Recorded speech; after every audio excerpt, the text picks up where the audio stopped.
So, welcome you all to this introduction session for the joint program with National Institute of Electronics and Information Technology, Calicut. So, in this session, I will explain how modern generative AI systems are actually built and how different technologies regarding uh, are used to build like real world projects of GenAI.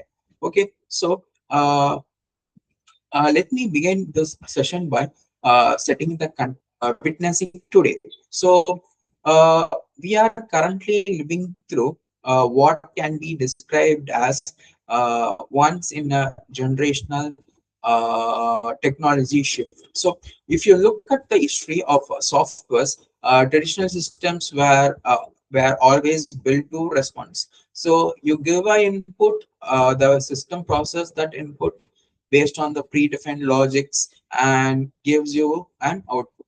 So that has been the foundation of computing for decades. But today, with generative AI, we are moving into a completely new paradigm. So, where systems are no longer just responding, they are creating new creative stuffs. So, when we say the generative AI movement, we are referring to this fundamental transition from passive systems to creative systems. So earlier, software would retrieve information, classify your data, and even it can calculate your results. But now systems can generate text, even it can write code, it can build a new image based upon your prompts, and even it can come up with a new design for your solutions. And even with agentic AI, it is helping in assisting decision making. So this is not just an incremental improvement. So this is a complete shift in how software behaves. So if you look at the visual on the slide, you can see a transformation pipeline where different types of data like text, code, images are flowing through a system and getting transformed into meaningful outputs. So this represents how modern AI system process multimodal data. So they are not restricted to one form of input anymore. So a single system, it can generate and understand knowledge across different domains. So this is what makes this technology extremely powerful. So and another important point to understand here is the scalability of these generative AI systems, because these models are trained on massive data sets. So, capturing patterns of human language, logic, and reasoning. Because of this, they can generate outputs that feel intelligent, contextual, and sometimes even creative. So, but remember, but they are not these GenAI systems, right? So they are not thinking like humans. So instead, they are predicting your outputs based upon the data they were trained on. Also, notice the statement in the slide. Once in a generational shift, rewriting every industry. So this is not exaggeration. So every domain, like when I say every domain, it includes healthcare, finance, education, even software engineering. All these domains, right? They are being transformed by this generative AI. So why? Because the reason is simple. Because knowledge work itself is being automated using AI. So tasks that requires human intelligence are now being assisted or accelerated by AI. So so far, let's move forward in this session.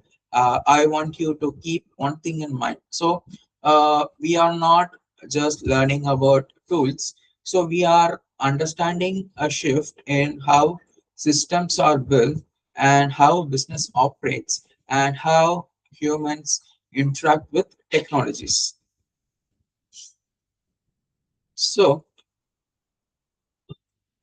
now, let us clearly understand the difference between what we had before and what we have now. So, this distinction is extremely important, that too, especially for beginners, because many people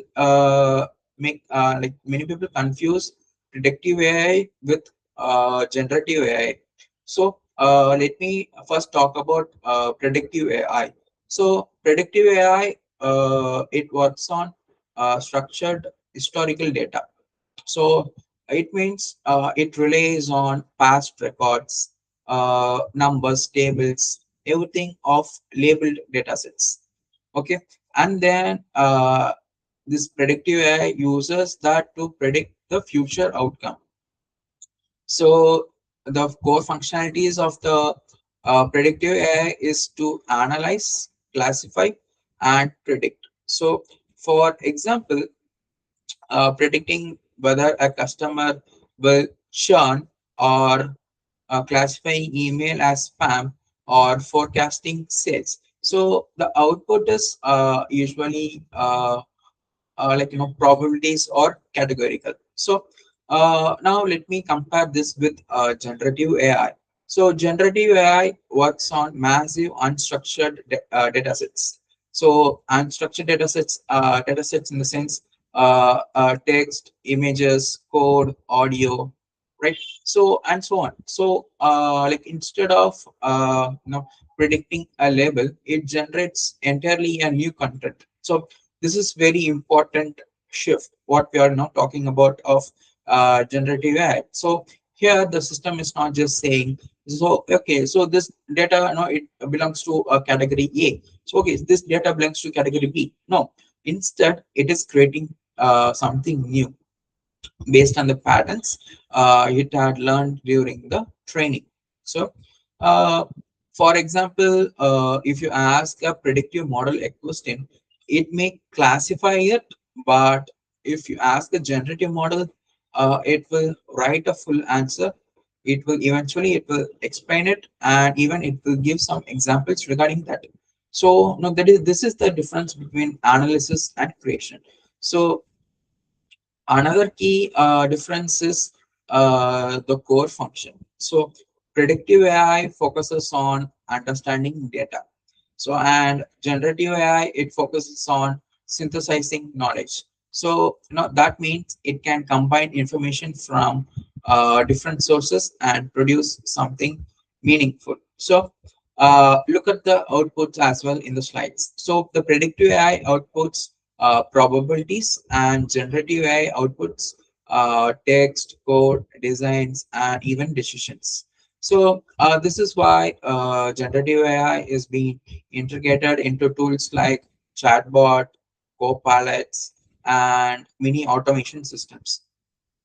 So the statement at the bottom in the slide is very powerful. Like you can see, Gen AI doesn't just analyze data; it creates new knowledge. So this is the key takeaway. Generative AI is not replacing AI, so it is extending both. So both will coexist here. Both predictive AI and generative AI will coexist. But here now, generative AI is opening new possibilities that were not possible before.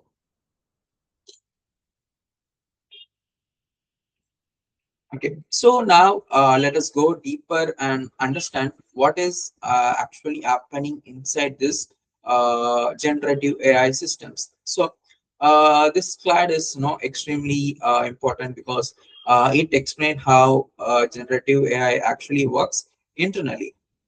So, whatever the application you are using, either it could be ChatGPT, Gemini, Claude, all these applications are powered by a deep learning model called transformers model. So this transformer model is actually the one behind all this application, which is uh, helping you to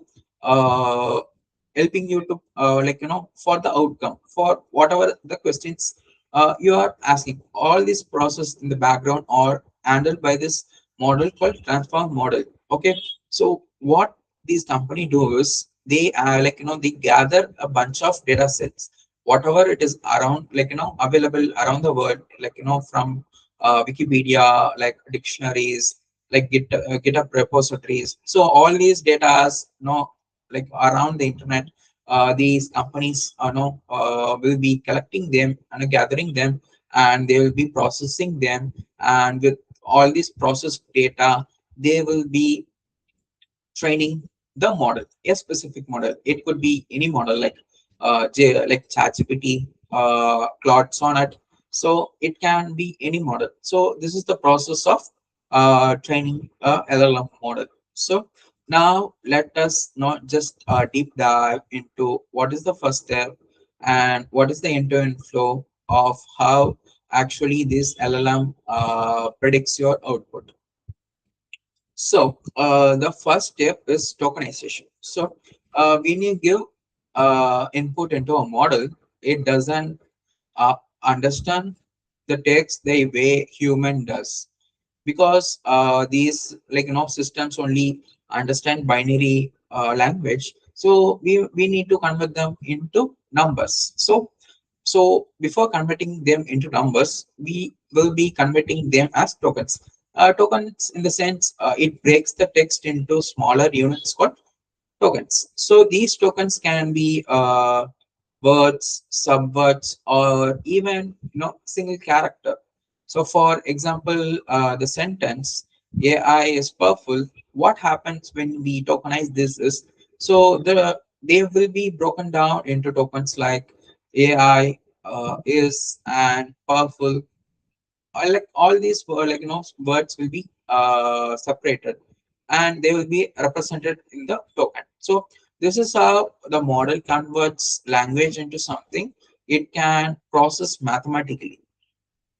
So the next step is embedding. So once your text is tokenized, so each token now will be converted to a, numerical vector. So these vector, they represent the meaning of the words in a mathematical space.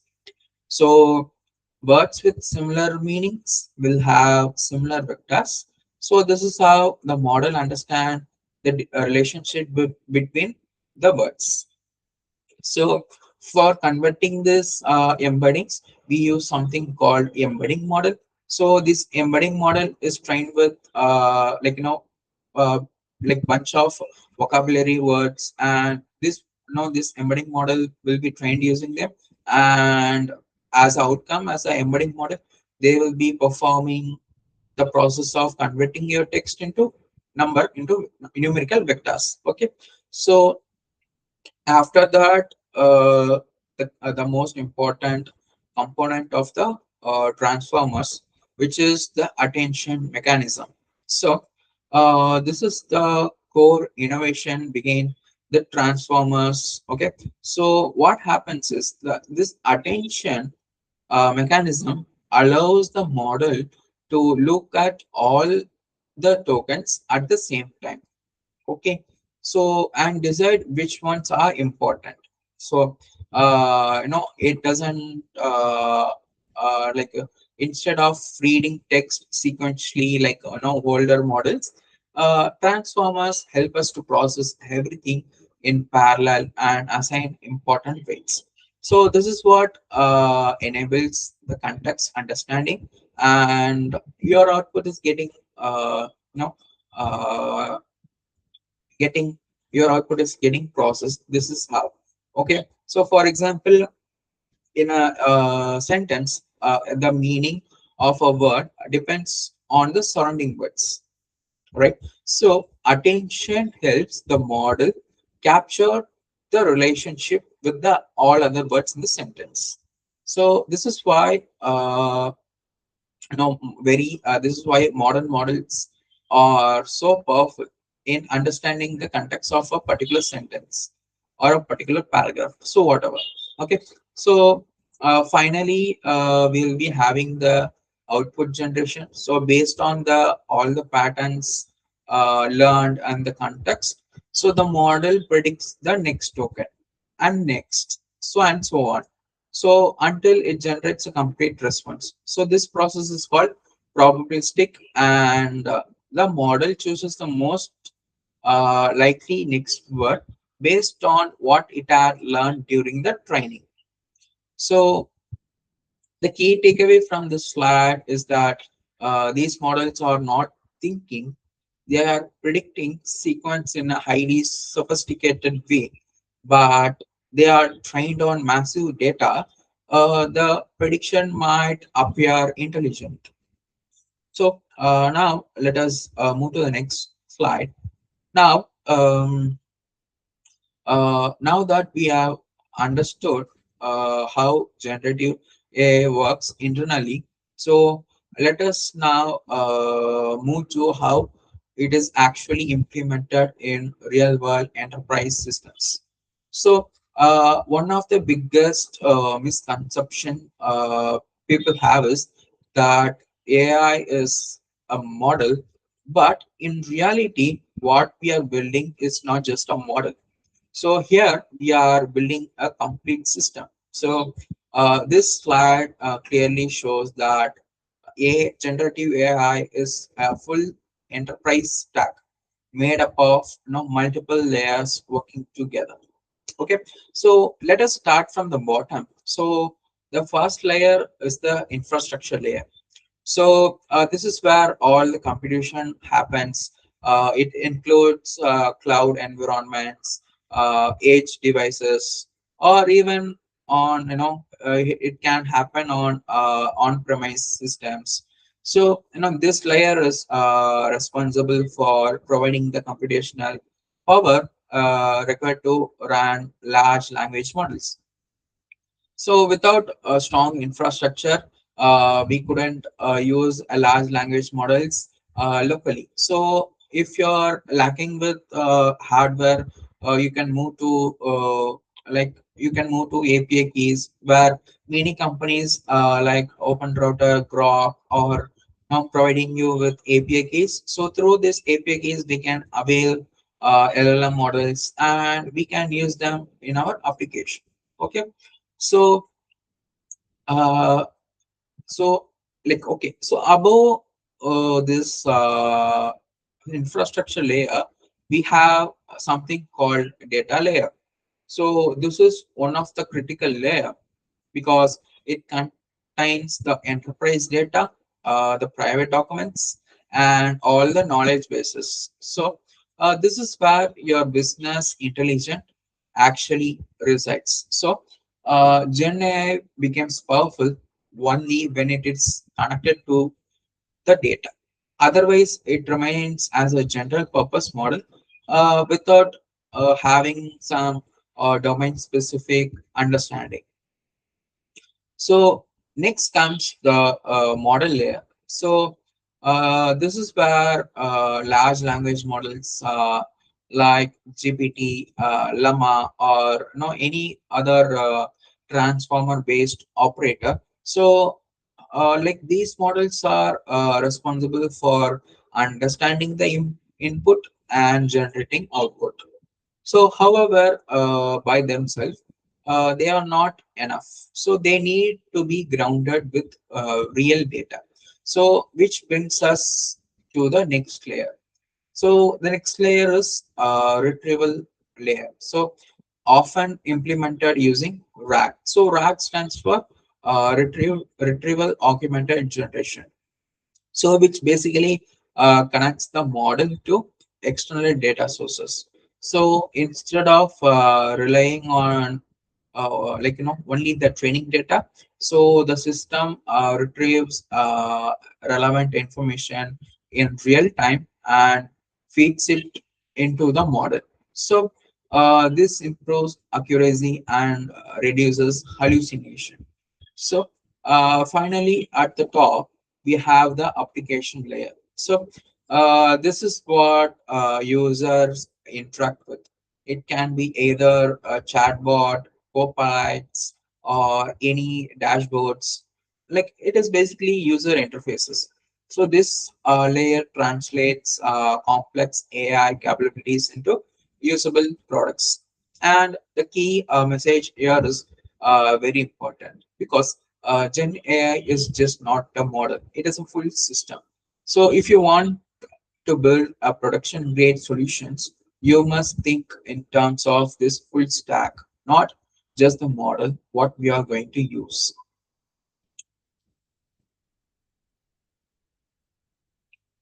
Okay, so now let us understand how real enterprise query workflow through this system. So this slide is extremely important because it connects theory to practical execution. So everything starts with the user query. So this could be something like summarize this patient's history, or give me insights about this report. So the user interacts with the system through application layer. Typically, it can be a chatbot, or it can be any interface. So once the query is received, it is sent to the large language model. So the model understands the intent of the query. So this is called linguistic understanding. Okay. So, however, at this point, the model does not have full access to the enterprise specific data. And so, moving on, we have the RAG database. So this is where like the model does not have full access to the entire specific data, right? So this is where the RAG database comes into the play. So when it comes to generative AI, we use something called vector databases. So uh, see, like, day to day, we use normal SQL databases, like where data are only represented in the form of tables. All right. So, and like, the rows and columns. But when it comes to Gen AI models, mostly the like inputs will be converted to in the form of numerical vectors, and they will be represented in the numerical like mathematical space. So what helps to represent these data in mathematical spaces? These vector databases. So why vector databases? So these vectors databases, right, they provide us with like some like some embedding model have 384 dimensions, and some might have 786 dimensions, some might have 1024 dimensions. So the dimension, it depends upon the embedding model. So where all these data will be represented in the number of dimensions the model has. So when it comes to this embedding storage, so the data which are related to each other will be stored in a cluster of similar words together, and like similar a group of words together. Like if the word is related to sports, all the words related to sports will be combined to some space, and the words related to weather will be grouped into some cluster in this vector storage, vector database. Okay, so these vector databases are built with ANN search, so which help us to use GPU, and all the searching process, it can happen in 1 millisecond. Okay, so within a milliseconds, these vector database help us to scan all the documents which are available in this vector storage. So this vector storage can now hold up to millions and billions of storage. Okay, so the main providers of this vector database are Fias, Pinecone, Chroma, and Viviet. And these are the main providers. And the selecting the right provider, it basically depends upon the use case of the application, because these providers are some are open source, like we can avail them for free, and some are paid, so you can go pay as you go. So it depends upon your use case. So and yeah, so the system searches through a knowledge base, and this vector-based database helps to find relevant documents. So these could be internal reports, medical records, or even company policies. So the retrieval process ensures the model gets accurate and context-specific information.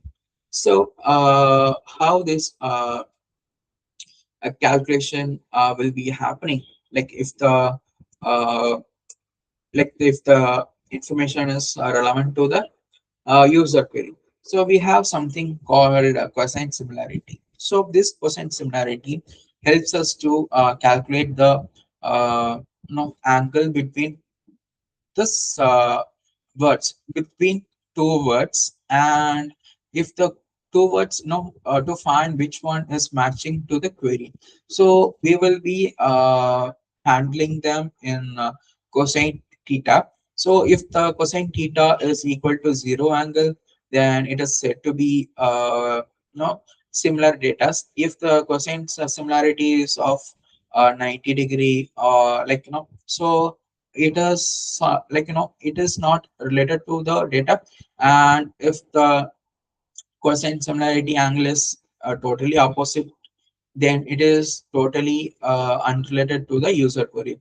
So this is how cosine similarity will be helping us to find the relevant documents uh, to the user question. So next comes the merge step. So all the retrieved data is combined with the user query, and it will be sent to the model as a context. Okay. So what happens is we will be like setting up the tone for the model, like the LLM model, what it should do with the help of system prompt. Okay, when I talk about system prompt, we basically have like we will be using a technique called prompt engineering. So we have like different types of prompt engineering, where setting up the system prompt, we'll be using a technique called few shots prompting. So this few shots prompting, what it helps with this, we'll be giving some examples to the model. So the model understands the pattern, and based upon the pattern, it will be doing all the necessary work. So this is what few shot will be helping with of. So using this technique, we'll be setting up the system prompt, like what the like we will be defining what the model should do, and we will be giving some examples like what it should do, how it should respond. So all this will be set it up as a system prompt. So with that, we will be also injecting like two variables called the question refers to the user query, and the retrieved context in the name of context. So this step is critical because it grounds the model response in real data rather than relying only on its trained knowledge. So it basically helps us to reduce hallucination. So the model doesn't find accurate answer. It starts to build its own answer on its own. So with this, with all the confidence, it tries to build the own answer. So to reduce this, to reduce this hallucination, mostly we will be using this technique called RAG, and it grounds the model response with the real data. Okay, so the finally the model generates the answer. So this answer is not just a generic, it is customized and can be accurate, and it will always be aligned with the enterprise data. So this is why the output is labeled as custom, aware, and secure summary. So the key takeaway here is, the enterprise systems are not just generating answers; They are orchestrating multiple components to produce reliable results. So the entire life cycle ensures that the system is both intelligent and trustworthy. So, in the last slide, we might have discussed about how enterprise chatbot will be doing all the process. So, in this slide, let me take a deep dive. Let me show you the full working flow of how these chatbots will be working. So first you can see we need to load and extract the data. It could be either from our websites, website content, and also the internal documents. So we will be using some Python libraries like PDF Plumber, so which basically helps us to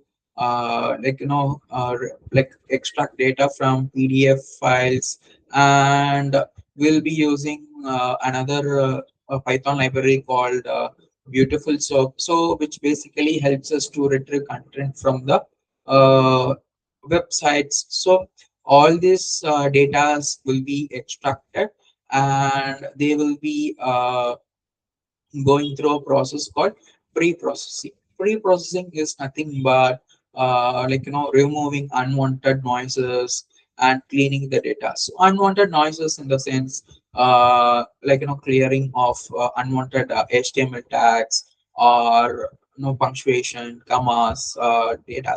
So why we are doing this pre-processing is it makes the model to understand the data in more efficient way. So that's why we need to clean the data and pre-process them. Okay. So after that, it goes to a process called chunking. So what happens in this chunking is basically let's assume our paragraph as 500 words, and 500 words as a single paragraph. When I send this to a model, it will be it the model uh, might feel hard to capture the context of the whole paragraph.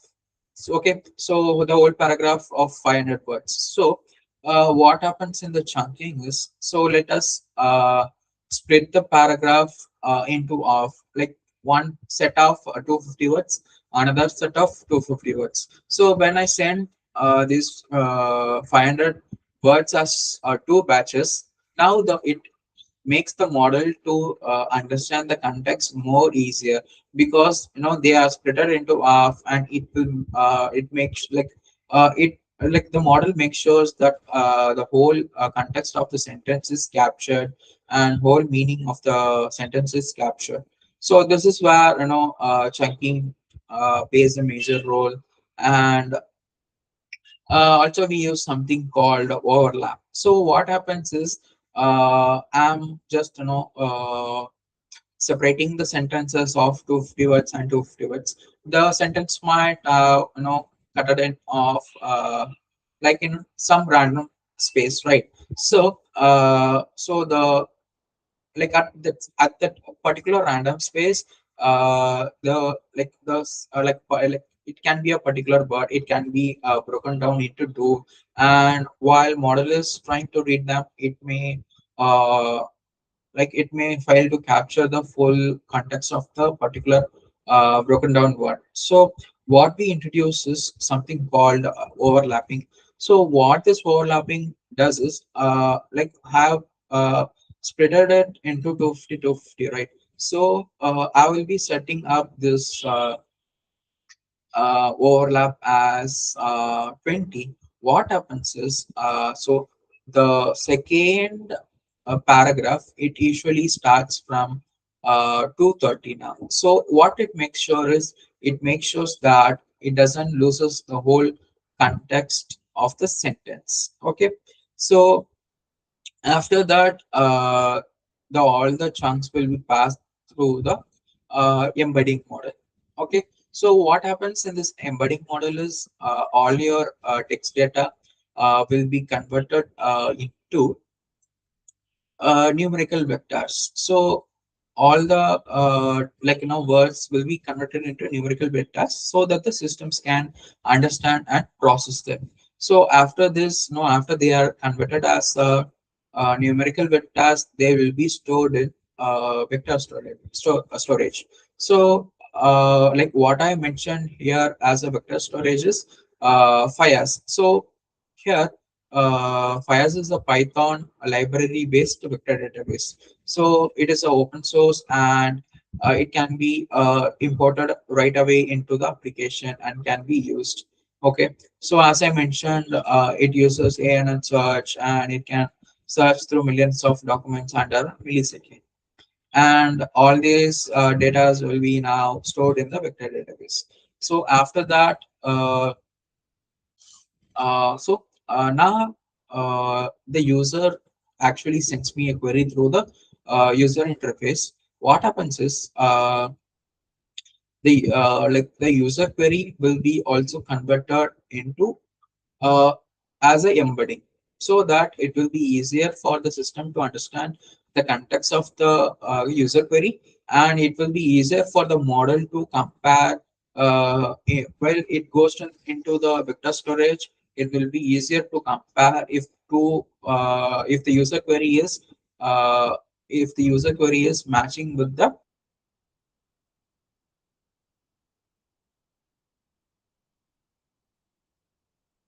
like it can now find the relevant document to the user query. So after we find the relevant documents, so along with the relevant documents, whatever the retrieved content with the user query, they will be sent to the LLM model. So this LLM model will be now and generating you the answer, and after that it will be sending using the endpoints.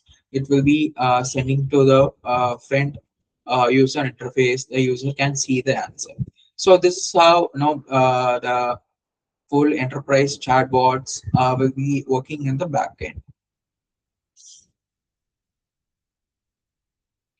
So next, now let us talk about one of the most critical challenges in enterprise AI. So which is data sovereignty. So this is not just a, technical issue, but also a business and legal concern, because on the left side we see the standard cloud model. So basically in this setup, data leaves the organization boundaries and is processed in external cloud systems. While this provides scalability and convenience, it introduces several risks. First is data leak, and your sensitive information or any internal important documents can be exposed. So second, there is something called vendor lock-in. So where companies became independent on specific providers. So third, there are privacy risk and compliance issues. So now look at the right side. We have something called sovereign AI or on-premise deployment. So in this approach, the data remains within the organization's control. So, and systems are, it is systems are deployed on infrastructure or edge kind of environment. So this ensures better security, compliances, and control. So all this, right, we are doing this with the help of Open Power Foundation. So which is helping us to build this sovereign AI, on-premise HPC like environments. So which help us basically to have everything inside our premises. So the message at the bottom is is very powerful. like your data should power your AI and not someone else. So this means organization must carefully decide where and how their AI systems are deployed. So let's say as a AI engineer, you need to understand that building models is not enough. So you must also consider where data is stored, how it is processed, and who has access to it. And data sovereignty will play a major role in adoption of AI in industries like healthcare, finance, and government, because these are the places where you need to be keep safe of your data, where it can have many sensitive information, so which are should be safeguarded without being exposed. Okay, so this is why we need a good HPC kind of environment. Okay, so now let us explore how generative AI is being applied across different domains. So this is where the real impact becomes visible.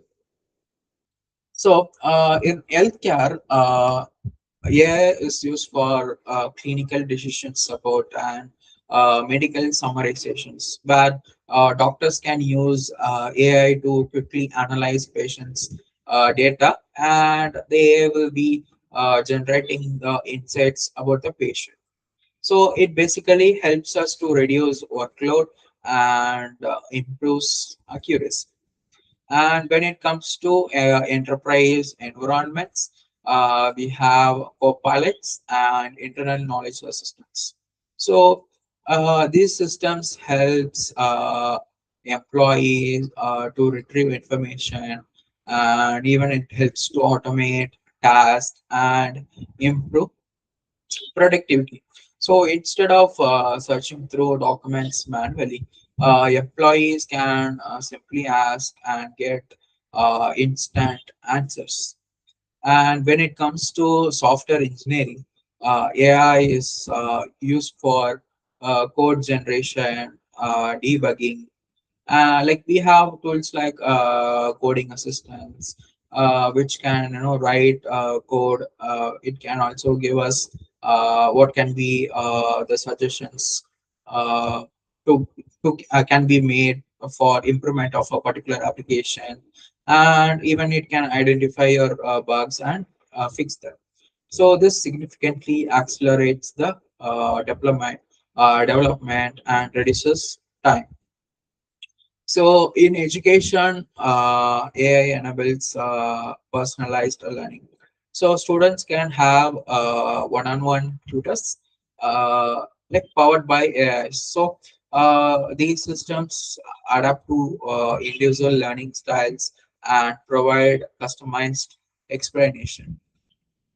So the central idea here is to have a productivity and automation at scale. So, generating like generative AI is not replacing humans. It is just augmenting their capabilities, and it allows people to do more work in less time with better quality. So now let us talk about responsibilities. So building AI system is not just about performance. It is about also about safety and ethics. Okay. So one major risk when it comes to Gen AI systems are hallucination, where the model generates incorrect information. So this can be very dangerous in critical domains like healthcare, finance. So to solve this, we can use RAG to ground the model in real data. So another risk is bias. So the models can inherit biases from training data. So to address this, we can use human in the loop validation, where humans will be reviewing the outputs, and if there is any misconception with the AI, these humans who are in the loop can correct them. And security is also a major concern because enterprise system must ensure that the data is protected. So this requires strong governance and controlled deployment. So the key message here is that responsible AI is not optional. It is a critical infrastructure. So without proper safeguards, so AI systems can cause harm. So as an AI engineer, we must system designs that are not only powerful but also safe and reliable to use.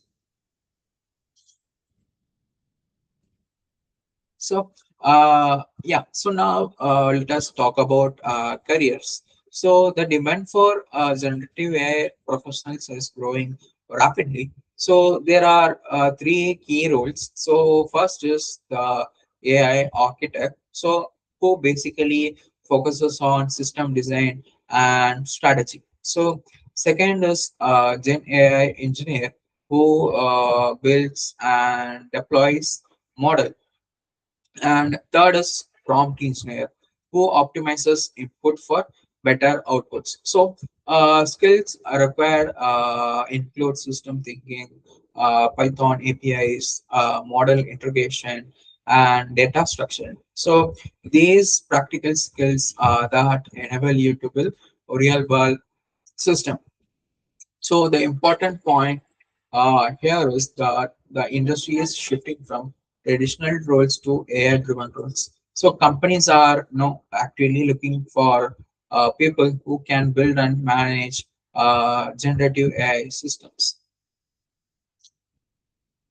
So, finally, let us look at the future where we are moving towards. So, we are currently now moving towards AI native enterprises. So, this means organization where AI is integrated into every functions. Okay, so we will see co-pilots everywhere, assisting employee in every task, and we will also see autonomous systems that can operate independently. So the message here is clear. Don't just use AI. So with the help of a build system that create intelligence. So this is the future of that technology. So which is generative AI. So with that note, I would conclude this like introduction session about generative AI. And thank you.